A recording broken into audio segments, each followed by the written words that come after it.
Hello বন্ধুরা, কেমন আছো সবাই? আজকে না আমি একদম অন্য রকমের একটা ভিডিও নিয়ে তোমাদের কাছে চলে এসেছি। আমি এমনিতেই কম বেশি রান্না করতে ভালোবাসি, আর যেহেতু শীতকাল চলে এসেছে তো শীতে এখন প্রচুর সবজি বাজারে পাওয়া যায়, তাই ভাবলাম সব রকম সবজি দিয়ে একটা মিক্স নবরত্ন বানানো যাক। আর যেমন ভাবা তেমন কাজ, তাই চলে এলাম তোমাদের কাছে আমি কিভাবে নবরত্ন বানাই তারই একটা ভিডিও নিয়ে। তো চলো রান্নাটা শুরু করা যাক, এবং সবাইকে আমার একটাই অনুরোধ, ভিডিওটা কিন্তু শেষ অবধি দেখতে হবে। তো চলো শুরু করি। প্রথমেই আমি অনেক রকম সবজি নিয়েছি, যেমন আলু, গাজর, বিনস, ক্যাপসিকাম, ফুলকপি, মটরশুঁটি, এগুলো সব আমি লম্বা লম্বা করে একটা থালার মধ্যে কেটে রেখেছিলাম। আর সাথে নিয়েছিলাম আমুলের একটা পনিরের প্যাকেট, আর এই পনিরটাকেও না আমি কিউব কিউব করে ছোট ছোট করে কেটে একটা থালার মধ্যে রেখেছিলাম। এরপর কড়াইতে আমি সাদা তেল আর 1 চামচ মতন ঘি দিয়ে সমস্ত সবজিগুলোকে আস্তে আস্তে ভেজে নিয়েছিলাম। আর হ্যাঁ, আমি ভাজার সময় কিন্তু সমস্ত সবজিতে নুন আর হলুদ মাখিয়ে ভেজেছিলাম। তো প্রথমে আমি বিনসগুলো ভেজে নিলাম, তারপর আমি একে একে আলু, গাজর, ফুলকপি এগুলো ভেজে নিয়েছিলাম।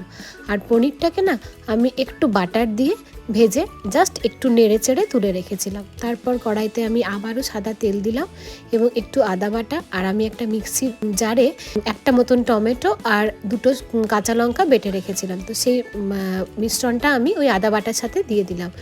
এবার আমি পুরো মিশ্রণটা ভালোভাবে কষাতে লাগলাম যতক্ষণ না পর্যন্ত ওর মধ্যে থেকে কাঁচা গন্ধটা চলে যায়।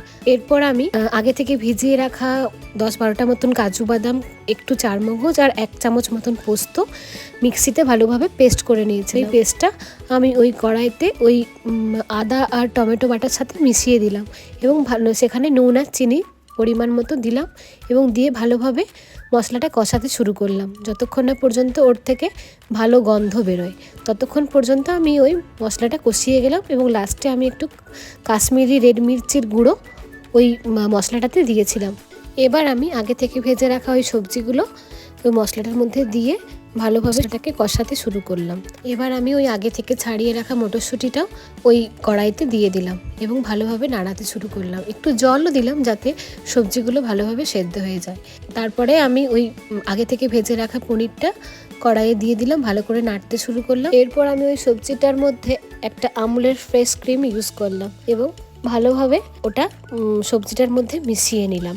সবশেষে আমি একটু গরম মশলা আর কাসুরি মেথি দিয়ে ভালোভাবে সবজিটাকে নাড়িয়ে চাড়িয়ে রেডি করে নিলাম। তো দেখো আমার কিন্তু মিক্স নবরত্ন তৈরি হয়ে গেছে।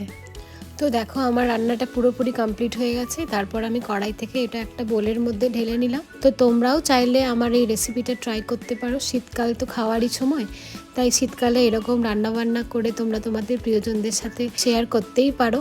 আর অবশ্যই কিন্তু জানিও আমাকে কমেন্টের মাধ্যমে যে কেমন লাগলো তোমাদের আমার এই রান্নার রেসিপি। আর ভালো লাগলে অবশ্যই নিজেরা বাড়িতে রান্না করে খেও এবং আমাকে জানিও। তো আজকের মতন এইটুকুই, আজকে গেলাম। আবারও চলে আসবো অন্য কোনো দিন কোনো একটা নতুন কিছু ভিডিও নিয়ে। তো আজকের মতন টাটা।